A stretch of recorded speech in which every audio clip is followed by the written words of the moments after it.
तो hello students, तो आज हम समझने वाले हैं कि लॉ ऑफ मोशन क्या होता है। हम तीनों लॉस पढ़ेंगे न्यूटन के, न्यूटन का first law, second law and third law. पर उससे पहले हमें पढ़ना पड़ेगा इनर्शिया क्या होता है। अब इनर्शिया क्या होता है? Inertia is the tendency of a body to resist change in its state of rest and state of motion. अब इसका मतलब क्या हुआ? अब इसका मतलब ये हुआ कि अगर कोई भी बॉडी है या कोई भी ऑब्जेक्ट है, अगर वो रेस्ट में है या फिर वो मोशन में है, तो वो अपनी पोजीशन को चेंज या अपने स्टेट को चेंज नहीं करना चाहेगा। किस तरीके से? अब जैसे ये है, मार्कर है, अब ये रेस्ट में है, ये अपनी पोजीशन क्यों चेंज करेगा भाई? आपके कहने से तो करेगा नहीं। जब हम इस पर कोई फोर्स लगाएंगे, एक्सटर्नल चीज करेंगे, पर अपने आप से नहीं करेगा। तो इसी चीज को बोलते हैं इनर्शिया, कि ये इसकी जो टेंडेंसी है रेजिस्ट करने की, कि अपनी पोजीशन को चेंज करना ही नहीं चाह रहा। अब अगर मैं सिर्फ यूं करूं तो नहीं चेंज होगा, हिलेगा भी नहीं। बट अब ये क्यों नहीं हो रहा? क्योंकि इसका इनर्शिया है ना। अब इनर्शिया को कैसे करते हैं हम? जो इनर्शिया है वो डायरेक्टली प्रोपोर्शनल होता है किसके? मास के। किसके? मास के। अब इसको एक एग्जांपल से समझेंगे कि जिस बॉडी का मास ज्यादा उसका इनर्शिया ज्यादा। एक छोटा सा ये पत्थर है, ये एक बहुत बड़ा पत्थर है, तो इन दोनों में से इनर्शिया किसका ज्यादा होगा? किसका ज्यादा होगा? इस वाले का ज्यादा होगा इनर्शिया। क्यों? क्योंकि इसका मास भी ज्यादा है, इसका मास छोटा सा मास है, इसलिए इस वाले का जो इनर्शिया होगा वो ज्यादा होगा। जो इस वाले को जो फोर्स लगेगी ना इसके रेस्ट वाली पोजीशन से हिलाने में, वो बहुत ज्यादा लगेगी, क्योंकि इसका मास ज्यादा है, तो इसका इनर्शिया क्या है? ज्यादा। और इस वाले को कम लगेगी। जैसे कि एक पंख ले लो, किसी का कबूतर का, किसी का भी, मास तो उसके पास भी है, और उसका फूंक भी मारोगे ना तो वो उड़ जाएगा, क्योंकि उसका मास कम है, उसका इनर्शिया भी कम है, वो अपनी स्टेट जल्दी से बदल लेगा। पर ऐसा नहीं है कि अगर कोई भी एयर रेजिस्टेंस ना हो, कुछ भी ना हो, तो वो भी अपनी स्टेट को नहीं बदलेगा। अगर वो मोशन में है तो मोशन में ही रहेगा, अगर वो रेस्ट में है तो वो रेस्ट में ही रहेगा। कोई भी बॉडी और कोई भी ऑब्जेक्ट अपने स्टेटस को या फिर अपनी स्टेट को चेंज नहीं करना चाहता है। सब लेजी है भाई, आपकी तरह और मेरी तरह सभी लेजी है। अब एक दो एग्जांपल और लेते हैं। आप मेट्रो में खड़े हो या ट्रेन में खड़े हो या बस में खड़े हो, आप सीधे, आपकी पोजीशन किस में है? आप रेस्ट में हो। आपकी बॉडी बोल रही है मैं कहीं नहीं हिलना चाहती भाई, मैं तो ऐसे ही रहना चाहती हूँ। तो आप क्या हो? आप रेस्ट में हो।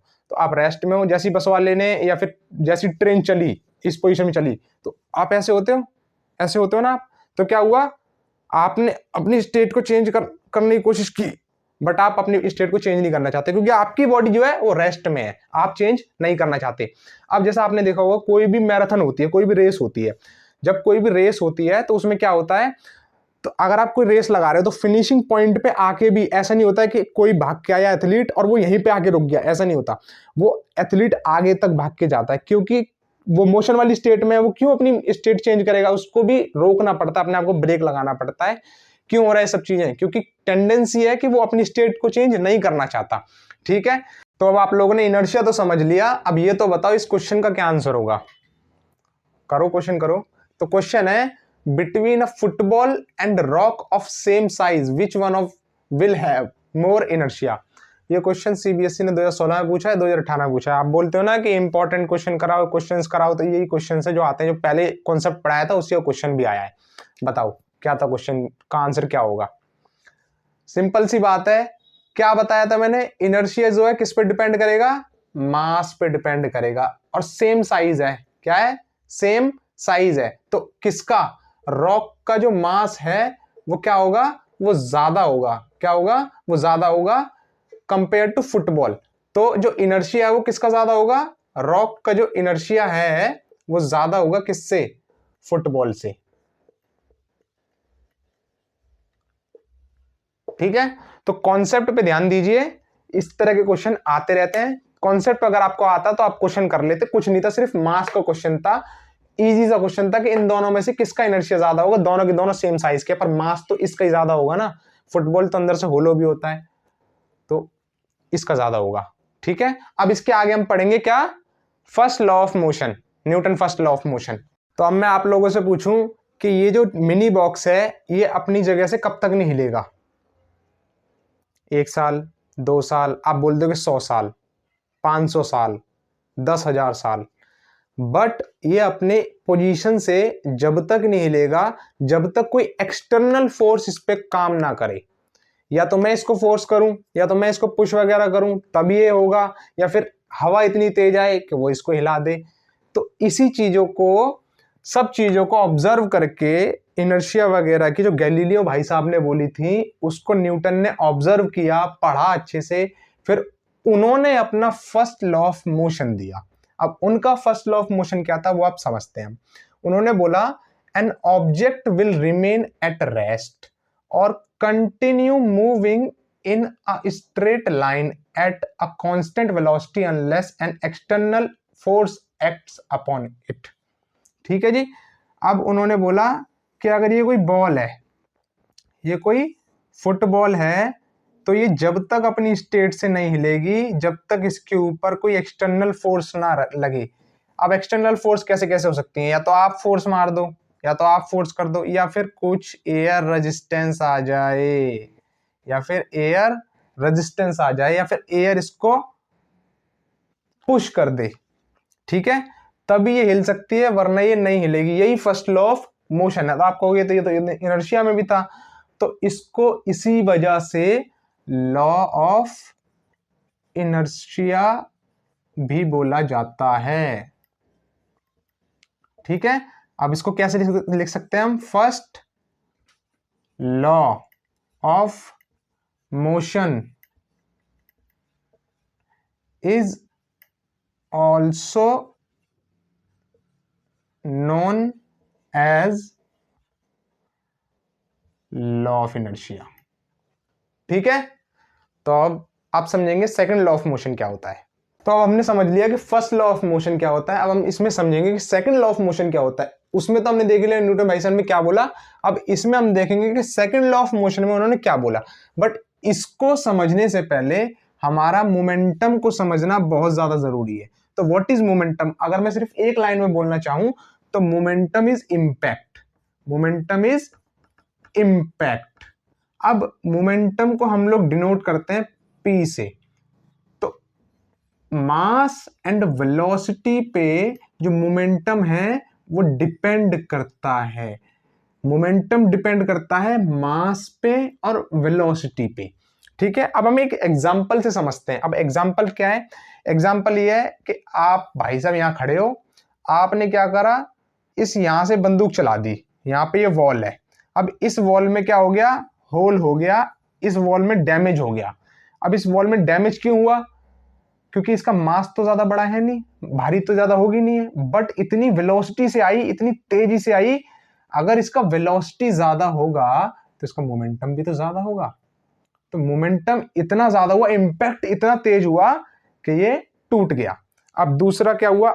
आपने सोचा कि चलो भाई हम क्या करते हैं, हम इस बंदूक को हटा देते हैं, पर गोली तो हम भी मारेंगे। तो आपने क्या किया? आपने इसको फेंक के मारा, इसको आपने फेंक के मारा, बट अब की बार कोई भी डैमेज नहीं हुआ, कुछ दीवार पे कुछ फर्क नहीं हुआ। क्यों नहीं हुआ? क्योंकि आपने मारा तो सही, उसकी वेलोसिटी इतनी कम थी कि कुछ भी नहीं हो पाया, क्योंकि उसका मोमेंटम और इंपैक्ट भी कम हो गया। अब एक एग्जांपल लेते हैं। आप आ गए साइकिल लेके जी, ठीक है जी, आप साइकिल लेके आ गए, आप साइकिल लेके जा रहे हो 45 मीटर पर सेकंड की स्पीड से, आपने इसमें बम्प कर दिए जाके, तो क्या होगा? दीवार में कुछ होगा? कुछ भी नहीं होगा, क्योंकि साइकिल का जो मास है वो बहुत ही कम है। मास कम हो गया, मोमेंटम कम हो गया, तो इस वजह से दीवार पर कोई भी फर्क नहीं पड़ेगा। अब हमने क्या किया? आपने कहा चलो भाई ठीक है, इससे भी कोई फर्क नहीं हुआ, तो लो भाई साहब। अब तो आपने क्या करा? आप आ गए जी ट्रक लेके, आप आ गए ट्रक लेके। तो जब ये ट्रक जाएगा ना इसके अंदर, तब ये ट्रक इसको क्या कर देगा? दीवार को तोड़ देगा। क्या कर देगा? दीवार को तोड़ देगा। क्यों कर देगा? इसकी वेलोसिटी इतनी थी, इसकी वेलोसिटी 45 मीटर पर सेकंड थी एज बिफोर, पहले की तरह ही थी, बट इसका जो मास हुआ, ट्रक का जो मास था वो बहुत ज्यादा हो गया, जिससे कि इसका मोमेंटम और इम्पैक्ट भी ज्यादा हो गया, जिसने वॉल को तोड़ दिया। तो आप समझ गए होंगे कि व्हाट इज मोमेंटम। अब देखते हैं कि सेकंड लॉ ऑफ मोशन क्या होता है। उससे पहले हम इसका एक न्यूमेरिकल करेंगे, ठीक है? तो न्यूमेरिकल करते हैं इसका। तो अब क्वेश्चन देखिए मोमेंटम का क्या क्वेश्चन है। तो क्वेश्चन है what is the momentum of a man of mass 75 kilogram when he walks with a uniform velocity of 2 meter per second. तो इसने क्या पूछा है? मोमेंटम पूछा है हमसे। क्या पूछा है? मोमेंटम पूछा है। तो मोमेंटम का फॉर्मूला हमने क्या बताया था आपको? मास इनटू में वेलोसिटी। अब यहां पे इसने मैन का जो मास दे रखा है वो कितना मास दे रखा है? 75 किलोग्राम। 75 किलोग्राम इनटू में वेलोसिटी कितनी दे रखी है? Uniform velocity. वेलोसिटी कितनी है? 2 मीटर पर सेकेंड। 75 इंटू में 2, 150 यूनिट आ जाएगी आपकी किलोग्राम मीटर पर सेकेंड। ये आपका आ गया मोमेंटम। तो ऐसे आप क्वेश्चंस को प्रैक्टिस करते रहिए, जिससे आपके कॉन्सेप्ट क्लियर होंगे और आपको अच्छे से समझ आएगा। क्योंकि जब हम एग्जांपल्स देखते हैं, न्यूमेरिकल्स करते हैं, तो ये चीजें ज्यादा अच्छी समझ आती हैं। आप रट के चले गए, आपने न्यूमेरिकल नहीं लगाए, तो फिर वो आगे दिक्कत हो जाती है। तो आपको अगर अपने कॉन्सेप्ट क्लियर रखने हैं, आपको समझना है कि एक्चुअली में चीजें कैसे वर्क कर रही है। मास दे रखा है तो वेलोसिटी कैसे निकालनी है, मोमेंटम कैसे निकालना है, तो हर चीज के लिए आप एनसीईआरटी को अच्छे से पढ़िए। एनसीईआरटी की आपको लाइन बाय लाइन एक एक चीज समझ आनी चाहिए, और आपको कॉन्सेप्ट भी सारे समझ आने चाहिए, क्योंकि एनसीईआरटी बहुत अच्छी है और आपको चीजें समझ भी आनी चाहिए। जैसे कि ये क्वेश्चन कितना इजी था कि मोमेंटम क्या होगा, तो हमको पता था फॉर्मूला, हमने पहले देख ही लिया था कि P is equals to M into में V, 75 इंटू में 2 इज इक्वल्स टू में 150, अपना आंसर आ जाएगा। अब आगे बढ़ते हैं सेकंड लॉ ऑफ मोशन की तरफ। तो चलिए अब आ जाते हैं हम सेकंड लॉ ऑफ मोशन पे, जो कि हमारा बोलता है कि it states that the rate of change of momentum of an object is proportional to the applied unbalanced force in the direction of force. अब ये क्या रहा है? अब ये कह रहा है कि ये कोई कार है, ये ए पॉइंट पे कोई कार खड़ी है, और इसकी जो वेलोसिटी है यहाँ पे मूविंग है, और इसकी वेलोसिटी क्या है? u metre per second. अब इस कार को हमने क्या किया? एक फोर्स दे दी। यहां से हमने क्या करा? एक फोर्स दे दी। अब इस फोर्स के साथ ये वाली कार कुछ टाइम के बाद, कुछ समय पश्चात, वो इस बी पॉइंट पे आ चुकी है। अब जब वो बी पॉइंट पे आ गई, तो इसकी यहां पे फाइनल वेलोसिटी क्या हो गई? यहां पे इसकी वेलोसिटी हो गई v मीटर पर सेकेंड। ठीक है? अब हमारा जो सेकंड लॉ ऑफ मोशन क्या बोलता है? तो सेकंड लॉ ऑफ मोशन हमारा बोल रहा है the rate of change of momentum. तो rate of change of momentum with time directly proportional और प्रोपोर्शनल टू द फोर्स, ये हमारा ये बोल रहा है। ठीक है? अब यहां पे जो हमारा u हुआ वो हुआ इनिशियल वेलोसिटी। जो हमारा u है वो है इनिशियल वेलोसिटी। f है अपना फोर्स अप्लाइड, v है अपना फाइनल वेलोसिटी, और t है अपना टाइम टेकन, जितना भी ड्यूरेशन इसको a पॉइंट से b पॉइंट तक जाने में लगा। अब इन चीजों को देखने के बाद और सेकंड लॉ के साथ हमारा यहां का जो मोमेंटम हुआ, जो मोमेंटम हमारा चेंज कितना हुआ, अब यहां का जो मोमेंटम है, मोमेंटम क्या होता है?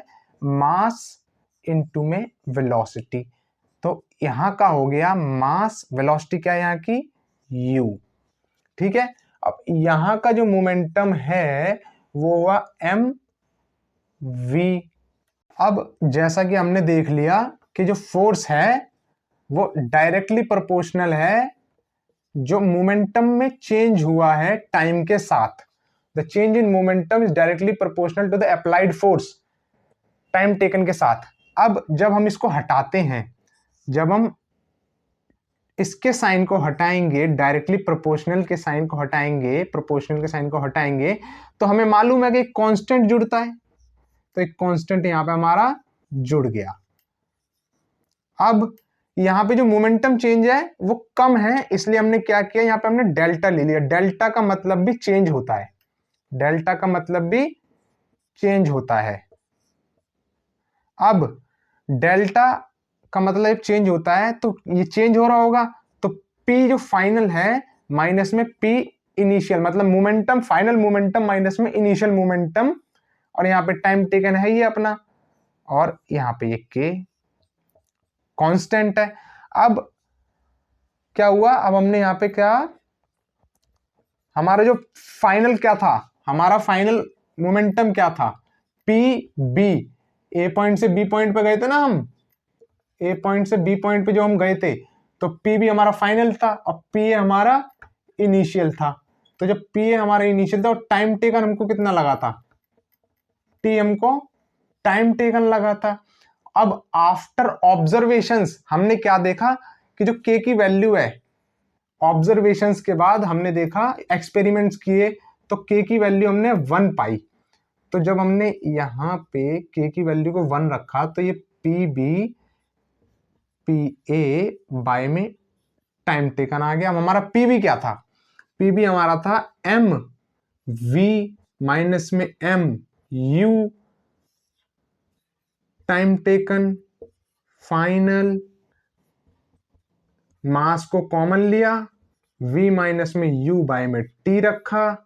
अब आपने देखा होगा, अब हम एक चीज देखते हैं कि इसको यहां पे लेके चलते हैं।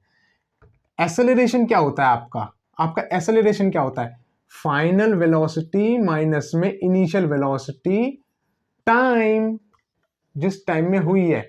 तो अब इसको हम एक्सेलरेशन लिख सकते हैं, तो F इजिकल्स टू हमारा मास इनटू में एक्सेलरेशन, ये हमारा ये आ चुका है।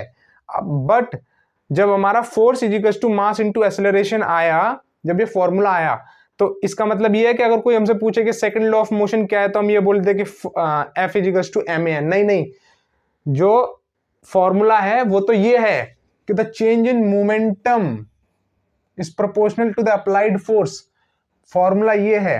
अब इसमें इस फॉर्मूले को हम कब यूज कर सकते हैं, सेकंड लॉ ऑफ मोशन के उसमें। अब हम इस फॉर्मूले को सिर्फ जब यूज कर सकते हैं जब हमारा मास जो है वो कांस्टेंट रहे।